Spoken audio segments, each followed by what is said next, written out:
Well, nobody should say that Bob Dylan doesn't know how to grab the listener's attention at the start of a song. Ramona, come closer, shut softly your watery eyes. The pangs of your sadness shall pass as your senses will rise. The flowers of the city, though breath-like, get death-like at times. And there's no use in trying to deal with the dyin', though I cannot explain that in lines.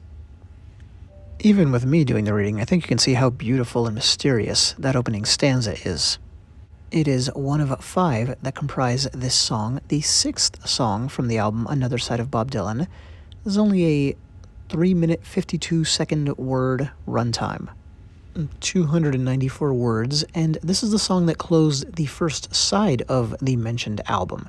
And back in the day, that was a big deal, right? What song are you going to finish that first side of the vinyl with? You want it to serve as a good closer, even though it's not closing the album, and I think this song is perfect for that use.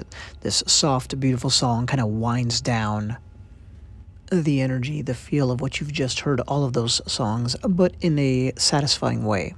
Dylan himself seems fond of this song. At one point he said it was one of his favorites. It's been re-released multiple times, live versions, that kind of thing, kind of officially re-released, if you will.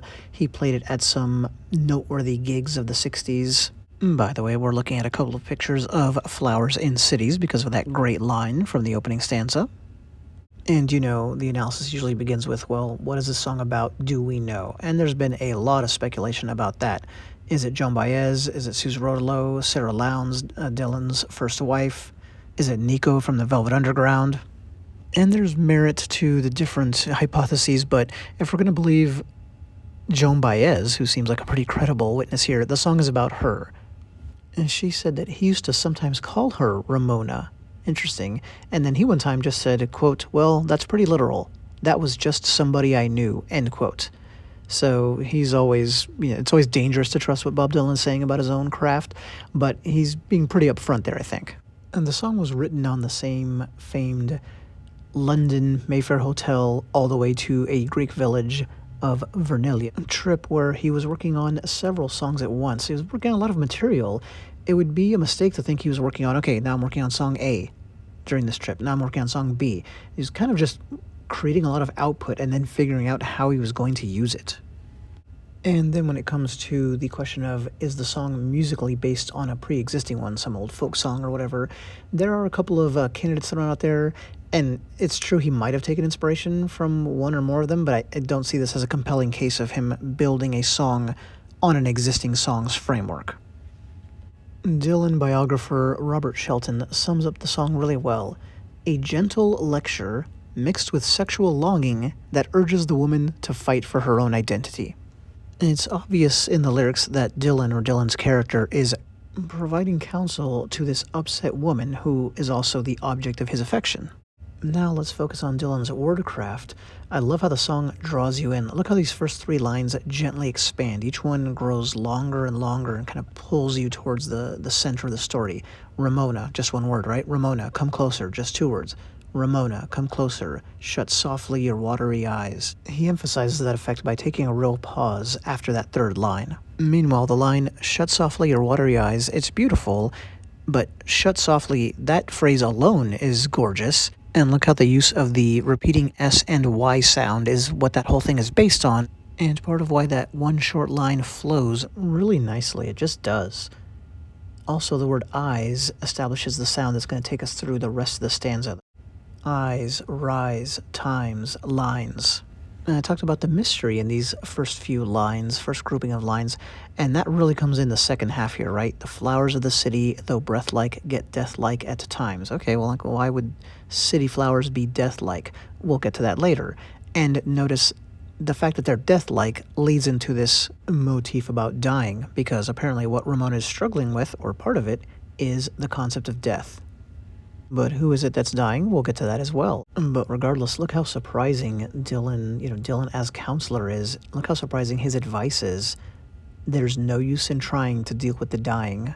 And then the final line, though I cannot explain that in lines, this whole set of lines, it's full of resignation, right? There's no use, and I can't help you. You really have to come to this realization on your own. I can tell you the words, but it's not going to make you internalize this truth. And this is ironic for a songwriter whose songs inspired optimistic people, right, in the protests of the 60s and beyond. There's always been this disconnect. Dylan, as philosopher, if you will, is not the guy who says it's going to be all right or we're going to find a way. With very few exceptions, he is not a we shall overcome type songwriter. And yes, I can imagine which exceptions you're thinking of. But regardless, overall, this fatalistic tone is a big part of Dylan's artistic output. The next stanza starts, "Your cracked country lips." Country should immediately make you think about how it's a juxtaposition to the death-like city from earlier. I'm only showing you the first half of the stanza in this picture because it's really split in two. The first half is about her and his physical attraction to her. He's talking about her lips, skin, wanting to kiss her. You get the point. But here's the second half, and it's completely different, so this one I'll go ahead and read. "But it grieves my heart, love, to see you trying to be a part of a world that just don't exist. It's all just a dream, babe, a vacuous scheme, babe, that sucks you into feeling like this." And this is building up to the song's central point from his character to hers, that the world is a broken, debased place. Boy, speak of a central Dylan theme, and you're not going to change it. And Dylan is happy to have it both ways here. Later in his career, he would still write, many years later, still write songs like Hurricane, which was about trying to right an injustice. At least from my perspective, it seems that Dylan's baseline emotive thought is that fatalistic, sardonic one, but there are times he gets so moved by a certain cause or certain moment that he switches into a kind of Pete Seeger mode, but those are few and far between and really trail off and then disappear throughout his career. But who is it he's telling, hey, don't be like Pete Seeger? Well, that's where all the Joan Baez theories come into play. The bottom line, and I do think this hypothesis is correct, is that this aspect of the song is about protest and activism, things that Baez was, of course, all in on, and has stayed all in on over the decades, but that Dylan mostly soured on pretty early. And this song that we're talking about today might be a really important artifact in the history of Dylan, going from the budding king of protest music to the person who walked away despite everyone trying to place that crown on his head, and instead move on in a more personal and surrealistic direction as a songwriter, and then receiving that crown. And rightly or wrongly, it seems something that Dylan concluded was that he doesn't like what this path does to you, because he didn't like seeing what it was doing to her. But whether that's fair or unfair, all we really care about in this video series is that it produced a great song. Speaking of that, let's pick out a few highlights from the stanza that we're on. The way it starts, obviously. "Your cracked country lips, I still wish to kiss." It's just a perfect little couplet. Cracked country, you have the alliteration there. Something about, lips and kiss, that's a metaphorical rhyme and a phonetic one. We've talked about that kind of thing a million times. I still wish to kiss. Internal kind of rhyming going on there. "Your magnetic movements still capture the minutes I'm in." And you can really hear with the singing how he stresses the M sound, because it comes up 4 different times in those 2 little short lines. Magnetic movements, minutes, I'm in. So even the word I'm, you're kind of squeezing in one more instance of that sound, but it's not alliteration. And then, oh yeah, it's really the M and the N sound that carry this through, because it's magnetic movements, minutes. So just pretty clever. And even minutes, I'm in, the M and the N in I'm in. And that's 4 times as well. 4 times again in these 2 very short lines. And I don't think it matters that he probably did that unconsciously. Also in this part of the song, "It's all just a dream, babe, a vacuous scheme, babe." Dream and scheme rhyme, and they're in the exact same positions in those 2 lines. I've talked about that a million times in other songs as well. That's not the rhyme of that couplet, because those aren't the last words, but he has them right on top of each other, and that really gives it a symmetry. And then also I'm showing a visual from Theme Time Radio Hour, because as many of you probably know, his tagline for that show was "Dreams, Schemes, and Themes." So we have some evidence from early in his career to all the way into semi-recent years, but decades and decades later, that he really likes the dream and scheme juxtaposition. And that's classic Dylan, because they rhyme, but there's a lot to think about. It's not just about the sound. A scheme is kind of like the evil twin to a dream. Next stanza, we'll be quick on this one. I can see that your head has been twisted and fed by worthless foam from the mouth. I can tell you are torn between staying and returning on back to the south. You've been fooled into thinking that the finishing end is at hand, yet there's no one to beat you, no one to defeat you, except the thoughts of yourself feeling bad. If our hypothesis about this song is correct, then it's not very nice to describe activists who are fighting for equal rights, etc., as, having worthless foam from the mouth and those kinds of things twisting his girlfriend's mind. I do think that is the line of attack here, but it doesn't mean he thinks that of activism. I think he doesn't like seeing what it's doing to her, as we talked about. And notice the song is very careful not to even imply this. Like, this is all juxtaposed on top of the song, knowing the biography, etc. Meanwhile, you might notice that Joan Baez was not from the South, but this is where, any song, even if it's built on something real life, does not have to stay that way. Dylan could have taken the frustration he was feeling and then translated it into more of this mythical version. And in that fictitious version, you have this woman from the South being kind of dragged down by the city, right? The death-like flowers versus, the South implies, I think, more rural areas, open sky, nature, wild nature versus the antiseptic city flowers. We've made it to the penultimate stanza. I think it's a great example of the tone that Dylan sings with and how he uses the music in the song too. There's this sad, plaintive, and pleading air to all of it. There's a slow march aspect to how he lets the lines out, which I really like. I think this is pretty insightful. Let's catch up on the words here. I've heard you say many times that you're better than no one, and no one is better than you. If you really believe that, you know you've got nothing to win and nothing to lose. From fixtures and forces and friends, your sorrow does stem, that hype you and type you, making you feel that you must be exactly like them. Dylan has snuck in an insightful, as I said, and I think accurate criticism, not of activism and the causes it fights for, but of activists. The various fronts are all about egalitarianism, which is what he's touching on here. Yeah, I've heard you say you're better than no one and no one's better than you, but then he flips that around. If that's true, you need to stop worrying about the expectations that these people who preach that philosophy keep putting on you. That's a really interesting way to look at it, and I bet we can all think of examples from our lives where people attached to a cause that we also support want us to just let ourselves become subsumed by the organization, the struggle, whatever it is. It doesn't have to be some kind of activism thing. It could just be, again, like I said, some random organization. And then you start feeling obligated and doing things you don't want to do and not being true to yourself, which is the cardinal sin in Dylan's world. And Dylan really believes this and walks the walk as well because he took his own advice, right? This is part of why he walked away from protest music. And this autobiographical note could be why this subject matter appealed to him so much when he saw this in somebody else, the same thing happening in somebody else. Let's deep dive on just one of the couplets from this stanza. From fixtures and forces and friends, your sorrow does stem. So obviously you have that F sound repeating over and over again. From fixtures, forces, friends. And then it's the S sound below. Sorrow does stem. And notice the comparison between friends and stem.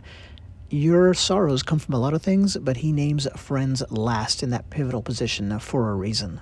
The core of that couplet is, from your friends, your sorrow does stem. And then just one other thing on this stanza, we really can't let it go without noting that the last line, that you must be exactly like them, is definitely something Dylan touches on elsewhere in his songwriting. From Maggie's Farm, well, I try my best to be just like I am, but everybody wants you to be just like them. And this is one of those Dylan songs that I think has been pretty successfully decoded by people in the past. So I'm piggybacking on that to be clear. Where I think I'm adding some original insight is how personal of a song this was for Bob Dylan, not because it was about his girlfriend and what he saw her going through, but because ultimately it was really about him and what he was going through on a grand scale, no less. I mean, it's perfect that this song comes out on Another Side of Bob Dylan, the album where he's trying to break away. I mean, think about a line like, returning to the South. that actually makes sense if all of a sudden it's autobiographical and you're going to say, hey, but Bob Dylan's from Minnesota. Yes, but what did he fall in love with musically? It was the music of the South, the blues, among other influences, of course, but I do think this makes sense. Like, he's talking about himself, like, I just want to get back to making music that I love. That doesn't have to have a message. On this same album is the very fun and basically meaningless Black Crow Blues.